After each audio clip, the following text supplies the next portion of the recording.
आखिर किन किन योद्धाओं के पास थे संसार के 5 शक्तिशाली गदा। कहते हैं नंबर 1 पर मौजूद योद्धा के पास तो दुनिया का सबसे शक्तिशाली गदा था, जिससे त्रिदेव और सभी देवता थर थर का। इस संसार में गदाधारी तो बहुत हुए, लेकिन सभी में शक्तिशाली गदा धारण करने की योग्यता नहीं होती। कोई योद्धा श्रेष्ठ और अजय हो जाता है जब उसके हाथ में एक दिव्य गदा आ जाती है।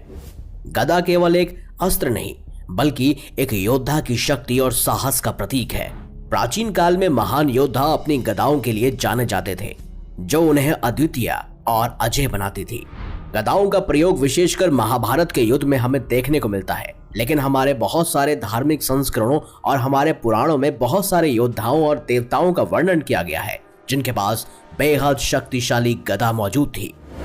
और आज के इस वीडियो में हम जानेंगे संसार के ऐसे 5 अति शक्तिशाली दिव्य गदाओं के बारे में, जिनके अंदर शक्तिशाली ऊर्जा भरी हुई थी और जिस गदा को हमारे हिंदू महाकाव्य और धर्म ग्रंथों में सबसे शक्तिशाली गदा के रूप में बताया गया है। तो इस वीडियो को अंत तक अवश्य देखिएगा। 5वें नंबर पर है भीम की शक्तिशाली गदा, जिसका नाम वर्गोधरम था।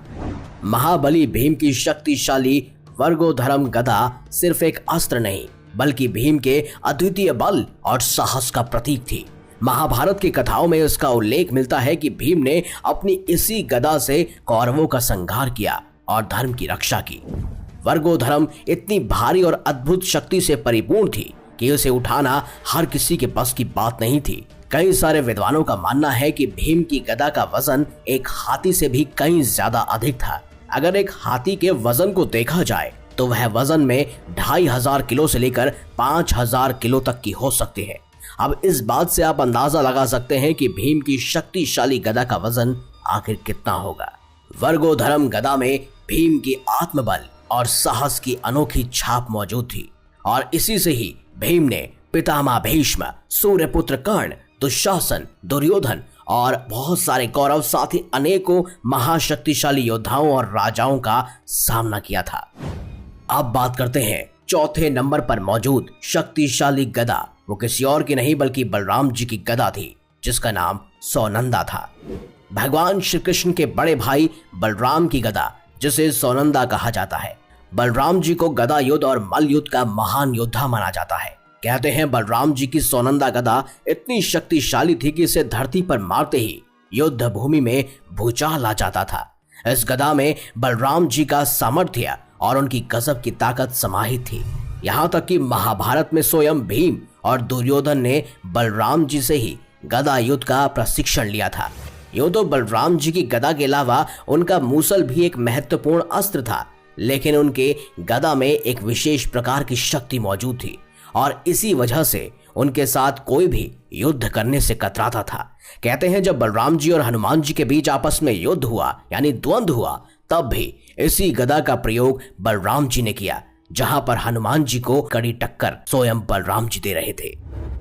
और ऐसे में ही नंबर 3 पर मौजूद है स्वयं हनुमान जी की शक्तिशाली गदा, जिसे कमोद की गदा भी कहते हैं, और कई जगहों पर इसे श्री गदा का नाम से भी संबोधित किया जाता है। कहते हैं ये हनुमान जी की गदा एक महान शक्ति का प्रतीक थी। इस गदा का उपयोग उन्होंने राक्षसों का नाश करने के लिए किया। कहते हैं कुबेर जी ने हनुमान जी को ये गदा समर्पित की थी। रामायण के अनुसार हनुमान जी की ये गदा इतनी ताकतवर थी कि किसी भी राक्षस को पराजित करने में वो सक्षम थे। हनुमान जी का यह शस्त्र उनके अटूट साहस और परम भक्ति का प्रतीक माना जाता है। आपने भी अक्सर हनुमान जी को उनकी गदा के साथ ही देखा होगा, जो उनके स्वरूप को और भी आकर्षक बनाती है। हनुमान जी की ये गदा अलौकिक और चमत्कारी थी। वह उनके शरीर के हिसाब से अपना आकार भी बदल लेती थी। यानी अगर हनुमान जी अपने शरीर को विशालकाय करते तो उनकी गदा भी विशालकाय हो जाती। वह अपने शरीर को अगर तिनके के समान छोटा करते तो उनकी गदा भी उनके शरीर के हिसाब से ही बदल जाती। रामायण काल में उनके जैसा गदाधारी योद्धा कोई और मौजूद नहीं था। इसी गदा की सहायता से उन्होंने कुंभकर्ण से युद्ध किया। यहाँ तक कि स्वयं भगवान शिव के साथ भी इसी गदा की सहायता से उन्होंने युद्ध किया और स्वयं भगवान शिव को एक कड़ी टक्कर दी। और इसीलिए हमारे दूसरे नंबर पर मौजूद है भगवान महादेव की शक्तिशाली गदा यानी कि एकशा। भगवान शिव की गदा का नाम एकशा है। शिव जी की एकशा गदा उनके रौद्र रूप और विनाशकारी शक्ति का प्रतीक है। भगवान शिव की इस गदा का उल्लेख शिव पुराण में भी मिलता है। एकशा गदा में इतनी शक्ति है कि वह पूरे ब्रह्मांड को नष्ट कर सकती है। ये गदा विशेष रूप से युद्ध और संहार के समय प्रयोग की जाती है। कहते हैं जब भगवान शिव का जलंधर के साथ युद्ध हुआ था तब इस गदा का उपयोग उन्होंने किया था, लेकिन जलंधर भी कम शक्तिशाली नहीं था, वह भगवान शिव का ही तो पुत्र था। वहीं दूसरी ओर जब भगवान शिव का हनुमान जी के साथ युद्ध हुआ तब भी इस गदा का उपयोग भगवान शिव ने किया। जहां दूसरी तरफ हनुमान जी ने उन्हें कमोदगी यानी कि अपनी श्री गदा का उपयोग कर कड़ी टक्कर दी थी। भगवान शिव ने इस गदा का उपयोग बहुत कम बार किया है, क्योंकि ये गदा इतनी शक्तिशाली और प्रलंकारी है कि अगर इसका इस्तेमाल किया जाता तो यह संपूर्ण रूप से चारों जगत का विनाश कर सकती थी।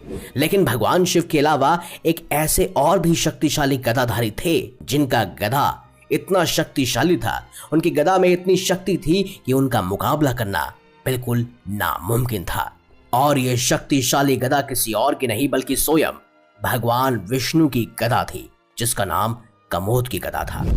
भगवान विष्णु की कमोद की गदा, जिसे देवताओं में सबसे शक्तिशाली माना गया है। विष्णु पुराण के अनुसार कमोद की गदा का प्रयोग भगवान विष्णु ने कई असुरों का संहार करने के लिए किया।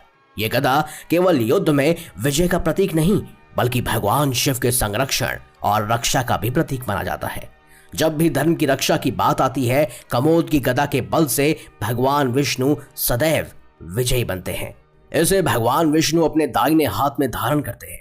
ये न सिर्फ भगवान विष्णु का बल्कि उनके अवतार भगवान श्री कृष्ण का भी एक मुख्य अस्त्र था। कहते हैं महाभारत में जब भगवान श्री कृष्ण ने अर्जुन को गीता का ज्ञान देने के उपरांत अपना विराट स्वरूप दिखाया था, उस समय भी उनके हाथ में वो कमोद की गदा साफ तौर पर नजर आ रही थी। कहते हैं कमोद की गदा बेहद ही शक्तिशाली थी, कोई भी इसका मुकाबला नहीं कर सकता था और इसीलिए इसे प्रथम स्थान पर रखा गया है। दोस्तों, यही थे पौराणिक काल की वो 5 महान और शक्तिशाली गदाएं। भीम की वर्गोधरम, बलराम जी की सोनंदा गदा, हनुमान जी की श्री गदा, शिव जी की एकशा और भगवान विष्णु की कमोद की गदा। इन गदाओं में इनके धारकों की ताकत, साहस और पराक्रम समाहित थे जो उन्हें अद्वितीय बनाती थी। ये गदाएं हमें धर्म, साहस और निष्ठा का महत्व भी सिखाती है। तो दोस्तों, आप हमें कमेंट बॉक्स में अवश्य बताइएगा कि इन सभी शक्तिशाली योद्धाओं और देवताओं में से किसकी गदा सबसे प्रलंकारी और शक्तिशाली थी। अगर आपको हमारी ये खास जानकारी या वीडियो अच्छी लगी है तो इस वीडियो को लाइक कीजिए, हमारे चैनल को सब्सक्राइब कीजिए और ज्यादा से ज्यादा शेयर भी कीजिए। मिलेंगे अगली बार एक नई खास वीडियो के साथ।